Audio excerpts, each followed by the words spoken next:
ጅማፔል ሎሚ ዛሬ በድጋሚ ተገናኝተናል። ትንሽ ቆየው መሰለኝ አይደለም? አዎ። ዛሬ ደግሞ የምንማረው በፈረንሳይኛ በብዛት የምንጠቀማቸው ንግግሮችን የምንጠቀመው እንጀምር። Je suis désolé. I'm sorry. ወይም ደግሞ ይቅርታ። Comment tu t'appelles ደግሞ What is your name ወይም ደግሞ ስምህ ማን ነው ወይም ስምሽ ማን ነው ማለት ነው። Je m'appelle. My name is ወይም ስሜ።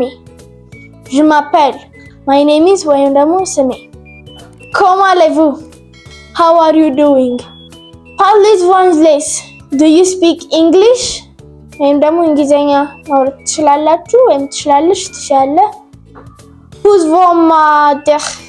Can you help me? Je t'aime. Je t'aime ማለት I love you ማለት ነው። አንዳንድ ጊዜ ደግሞ j'aime beaucoup ይጠቀሙታል። j'aime beaucoup I love you ማለት ነው። አቮይ ባይ ባይ። በሌላ ቀን እስከምንገናኝ ድረስ ቻው ቻው።